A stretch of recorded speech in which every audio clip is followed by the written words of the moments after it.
இன்னைக்கு நிறைய பேருடைய வாழ்க்கையில் நடக்கிற சம்பவத்துல நான் ரொம்ப ஆலோசனை கொடுக்கிற மிக முக்கியமான ஒரு விஷயம். அது நிறைய பேர் ஏன் அதை சொல்றீங்கன்னு கேட்கறாங்க. குறிப்பா நான் எல்லாருக்குமே சொல்ற ஒரு விஷயம் என்னன்னா, தயவு செய்து நீங்கள் சீரியல் பார்க்காதிருங்கள் அப்படின்னு நான் சொல்லுவேன். இதை பார்த்த உடனே நிறைய பேருக்கு ஏன் சீரியல் பார்த்தா என்ன அப்படின்னு கேட்கிறாங்க. ஒரு விஷயத்தை நன்றாய் புரிந்து கொள்ளுங்கள். நாம் எதை அதிகமாய் தியானிக்கிறோமோ, நாம் எதை அதிகமாய் பார்க்கிறோமோ, அது அப்படியே நமக்குள் ஊடுருவும். அது நம்முடைய சப்கான்சியஸ் மைண்ட்ல போய் உட்கார்ந்துரும். ஒரு நாள் அது நமக்குள்ள வந்து வெளிப்படும். இப்போ ஒரு உதாரணத்திற்கு, நாம் ஒரு ஆவிக்குரிய செய்தியையோ ஒரு ஆவிக்குரிய பாடல்களையோ தொடர்ந்து கேட்டுக்கொண்டே இருக்கிறோம் என்று வைத்துக் கொள்ளுங்கள். நம்மை அறியாமலேயே அந்த பாடல் நம்ம வாயிலிருந்து வரும். நம்மை அறியாமலேயே அந்த ஆவிக்குரிய செய்தியினுடைய சுபாவங்கள் நமக்குள்ள வெளிப்படும். காரணம், அது கிரியை செய்ய தொடங்கும். ஆனா இன்னைக்கு என்ன நடக்குது? அந்த சீரியலை பாக்குறீங்க. கிறிஸ்தவர்கள் கூட உட்கார்ந்து சீரியலை பார்த்துக் கொண்டிருக்கிறீர்கள். ஒரு சர்வே சொல்லுது, ரொம்ப ஆச்சரியப்பட்டு போயிட்டேன் நான். ஒரு சர்வே சொல்லுது, ஆண்கள் பெண்களுக்கு ஈக்குவலாய் உட்கார்ந்து சீரியல் பார்க்கிறார்களாம். அதாவது சீரியல் பார்க்கிறதுல ஆண் என்றும் இல்லை பெண் என்றும் இல்லையா, உட்கார்ந்து அப்படி பார்த்து கொண்டிருக்கிறார்கள். என்ன நடக்குது? இவங்க எல்லாம் போய் கேட்டோம்னா இவங்க சொல்ற ஒரு விஷயம் என்ன தெரியுங்களா? சீரியல்ல ஒன்னும் அசுத்தமானதெல்லாம் ஒண்ணுமே இல்லைங்க. நம்ம வீடுகள்ல என்ன நடக்குதோ அதைத்தான் அவங்க எடுக்கிறாங்க அப்படின்னு அவங்க சொல்றாங்க. நான் எப்பவும் சொல்லுவேன், அது கொஞ்சம் வயசு வருஷமா திங்க் பண்ணணும். நம்ம வீடுகளில் என்ன நடக்குதோ அதை அவர்கள் எடுக்கவில்லை. அவர்கள் என்ன எடுக்கிறார்களோ அதுதான் வீடுகளில் நடக்கிறது. ஏன்? குடும்பமே உட்கார்ந்து எதை பார்க்குது? ஒரு சீரியலை பார்க்கிறது. அந்த சீரியல்ல பெரும்பாலும் என்ன வருகிறது? ஒருத்தர் குடும்பத்தை ஒருத்தர் அழித்தல், ஒருத்தருக்கு விரோதமாக ஒருத்தர் எழும்புதல், ஒருத்தர் நல்லா இருக்கக்கூடாதுன்னு நினைக்கிறது, இன்னொருத்தருடைய கணவனையோ மனைவியோ அபகரிக்க நினைத்தல், அது சரி என்று வாதாடிக்கூடிய கொஞ்சம் பேர், இப்படி விவாகரத்து, எதெல்லாம் சமுதாயத்தில் ஒரு காலத்துல அருவருப்பு என்று சொல்லப்பட்டதோ அதெல்லாம் இன்னைக்கு சீரியல் என்கிற வடிவில உங்கள் வீட்டுக்குள்ளே வருகிறது. அதனுடைய நிலை என்ன? உங்கள் வீடுகளில் அது சர்வசாதாரணமாய் மாறுகிறது. கொஞ்ச நாள் கழிச்சு பாருங்கள், அதில் நடிக்கிறவர்கள் கூட அப்படிப்பட்ட சுபாவம் உடையவர்களாக இருப்பார்கள். அவர்கள் வாழ்க்கையிலும் சில தாறுமாறான காரியங்கள் நடக்கும். அது அப்படியே உங்கள் வீடுகளிலும் பிரதிபலிக்கிறது. நீங்கள் என்ன சொல்லுகிறீர்கள்? அங்க எடுக்கிறதா நமக்கு நடக்குது. ஆமா, உண்மை. அவர்கள் அங்க என்ன எடுக்கிறார்களோ அதான் நடக்குது.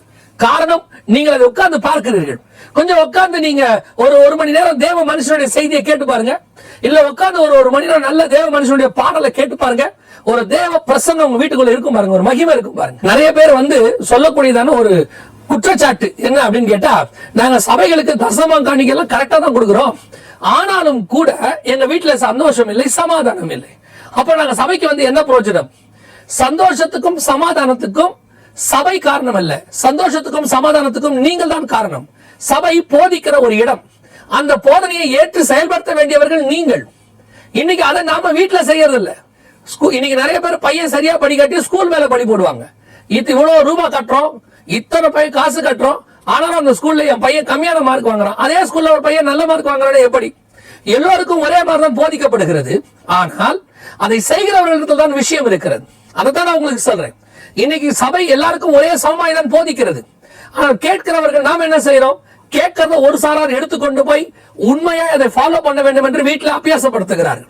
தங்கள் வாழ்க்கையை அதை அப்ளை பண்றாங்க. ஒரு சாரார் கேட்கிற இடத்துல அதை விட்டுறாங்க.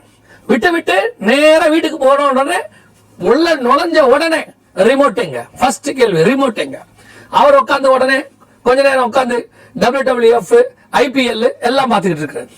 அதுக்கப்புறம் அவர் போன உடனே மனைவி என்ன செய்யறாங்க? அவங்க உட்கார்ந்து முழுவதுமாக சீரியல் பார்க்கறாங்க. அவங்க போன உடனே பையன் என்ன பண்றான்? உட்கார்ந்து முழுக்க வீடியோ கேம்ஸ். இப்படி மாறி மாறி டிவிக்குள்ள ஒரு குடும்பமே இருக்கு. ஆனா கேட்டா சொல்றது, எங்க வீட்டுல சந்தோஷம் இல்ல, சமாதானம். நீங்க பாக்குறதெல்லாம் நல்லா கவனிச்சு பாருங்க. இவங்க பாக்குறதெல்லாம் சண்டை, சீரியல் சண்டை, எல்லா சண்டையும். அவர் பாக்குறது WWF சண்டை, இல்ல IPL போட்டி. பையன் பாக்குறதெல்லாம் வீடியோ கேம்ஸ் சுட்டுக்கிட்டே வர்றது. எல்லாமே வன்முறை. ஒண்ணு குடும்ப வன்முறை, இல்ல வெளி வன்முறை, ஏதோ ஒண்ணு நடந்துகிட்டே இருக்கு. அதுதான் உங்க மைண்ட்ல ஓடும். எத்தனை பேர் உட்கார்ந்து வீட்டுக்குள்ள குடும்ப ஜெபத்தை இன்னைக்கு நம்ம பண்றோம்? நல்லா கவனிச்சு கொள்ளுங்க. இந்த வெளியே நடக்கிற கொடுமைகள் ஒருபுறம் இருக்கட்டும், கர்த்தர் ஒரு கொடுமையை சொல்றாரு. அது எனக்கு இன்னும் ஆச்சரியமாக இருந்தது.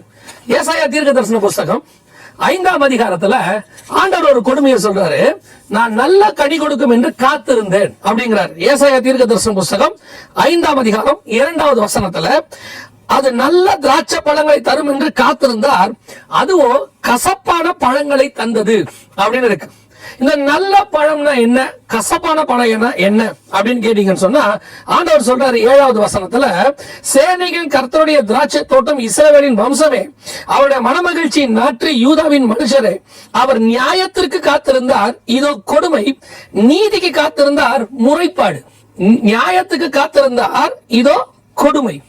இன்னைக்கு வெளியும் நியாயம் இல்லைங்கிறோம். இன்னைக்கு நிறைய பேர் சொல்லக்கூடியது, பல நாடுகளில அவர்கள் சொல்லக்கூடிய மிக முக்கியமான விஷயம், எல்லா கட்டமைப்பும், உள்நாட்டு கட்டமைப்பு எல்லாம் சிதிலடைஞ்சு போச்சு, எங்க போனாலும் நியாயம் இல்ல, எங்க போனாலும் மனுஷன் உண்மை இல்ல, மனுஷன் எங்க போனாலும் நீதி நியாயம் இல்லைங்கிறாங்க. அது வெளியே, அது உண்மைதான், நான் இல்லை என்று சொல்லவில்லை. காரணம், கடைசி காலம் இந்த பூமி இப்படித்தான் இருக்கும். ஆனால் வீடுகளுக்குள்ள எப்படி இருக்கு? ஆண்டவர் ஜனங்களை பார்த்து சொல்றாரு, இஸ்ரவேல் ஜனங்கள், அதாவது தேவனுடைய ஜனங்களை பார்த்து சொல்றாரு, வீட்டுக்குள்ள நீதி இல்லையாமா, வீட்டுக்குள்ள நியாயம் இல்லையாமா. அவர் காத்திருந்தது நீதி நியாயத்திற்கு. இன்னைக்கு கணவன் மனைவிக்குள்ள நீதி நியாயம் இருக்கிறதா? இன்னைக்கு நம்ம குடும்பத்துக்குள்ள ஒரு நீதி இருக்கிறதா, நியாயம் இருக்கிறதா? நாம் உண்மை உள்ளவர்களா இருக்கிறோமா? எப்ப பார்த்தாலும் வீட்டுல என்ன இருக்குது? முறைப்பாடு, கொடுமை. நடக்கிற சம்பவங்கள்லாம் ஒரு புறம் கொடுமை. இந்த கொடுமையை பத்தி பேசிக்கிட்டே போனோம்னா பேசிக்கிட்டே போலாம். அதாவது இந்த கணவனால் பாதிக்கப்பட்ட மனைவிகள் அப்படின்னு சொல்லி எங்களுக்கு வரக்கூடிய மெயில்ஸ் எடுத்து படிச்சு பாத்தீங்கன்னா, இதையெல்லாம் இப்படிப்பட்ட குடும்பங்களில் நடக்குமா, வாய்ப்பு இருக்கிறதா, நமக்கு ஆச்சரியப்பட்டு போவோம். அப்படி சம்பவங்கள் நடக்குது. இதெல்லாம் பல நேரங்களில் டிவிகள்ல சொல்ல முடியாது, வாயை விட்டு அந்த சம்பவங்களை சொல்ல முடியாது. அவ்வளவு கொடுமைகள் இன்னைக்கு குடும்பங்களுக்குள்ளே நடக்குது. ஒரு கணவன் 10 மணில இருந்து காலையில 4 மணி வரைக்கும் இரும்பு பைப்பை வச்சு ஒரு மனைவி அடிச்சிருக்கான். நான் சொல்றது வெளி மக்கள் இல்லை, தேவனை அறியாதவர்கள் இல்லை, தேவனை அறிந்த ஒரு மனுஷன் கொடுமையில கொடுமை அடிச்சிருக்கான். காலையில பக்கத்து வீட்டுக்காரங்க பார்த்துட்டு கண்டுபிடிச்சு கொண்டு போய் ஹாஸ்பிட்டல்ல சேர்த்திருக்கிறாங்க.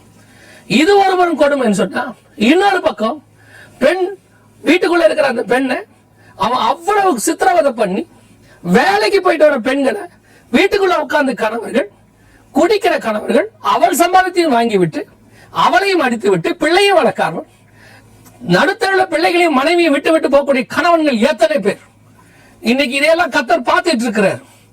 மனம் திரும்புற காலம் உனக்கு. இன்னைக்கு வெளியே கொஞ்சம் சுத்திப்பார், கொள்ளை நோய் ஒண்ணு போய்கிட்டே இருக்குது. கர்த்தருடைய கோபம் உலகம் முழுவதும் பற்றி எரிகிறது. அது நல்லவர்கள் தீயவர்கள் என்று பார்த்து கொண்டிருக்கிறது. உன்னுடைய கொடுமை கர்த்தருக்கு முன்பாக நிற்கிறது. ஒரு நாள் நீ மனம் திரும்பாத பட்சத்துல அது உன்னை பிடிக்கிறதுக்கு ரொம்ப நேரம் ஆகாது. கர்த்தர் ஒரு மனுஷனை மனம் திரும்ப வைக்கணும்னு முடிவு பண்ணிட்டாருன்னா அதுக்கு பிறகு என்ன செஞ்சாலும் நடக்காது. அதான் நான் எப்பவும் சொல்லுவேன், நல்லா சொல்லும் போதே ஏற்றுக்கொண்டால் உனக்கு நல்லது, இல்லாவிட்டால் கர்த்தர் ஒரு பெண்டு வச்சிருப்பாரு. அந்த பெண்டு தான் உன் வாழ்க்கையினுடைய கடைசி எண்டா இருக்கும். நிறைய பேருக்கு நம்ம சொல்லுவோம், கேட்க மாட்டாங்க. எவ்வளவு அட்வைஸ் கொடுப்போம், ஆலோசனை கொடுப்போம், கேட்க மாட்டாங்க. தவறுகள் என்பது எல்லாருடைய குடும்பத்திலும் இருக்கிறது, பிரச்சனை என்பது எல்லாருடைய குடும்பத்திலும் இருக்கிறது. ஆண்டவர் அதை சரி பண்ணுவதற்கு வல்லமையுள்ளவராக இருக்கிறார். சிலர் அதையும் தாண்டி போய் கணவன் மனைவியோ, நான் இதுக்கு சலித்தவர்கள் மனைவிகளும் அல்ல, எத்தனை பேர் எடுத்து பாருங்க, கணவனுக்கு துரோகம், பிள்ளைகளுக்கு துரோகம், எவ்வளவு காரியங்கள் இருக்கு. அப்படி சொல்லும் போது கேட்க மாட்டாங்க, ஏதோ ஒரு இடத்துல போய் மாட்டுவாங்க. அங்க போனா அது கொள்ளை நோயா இருக்கும்.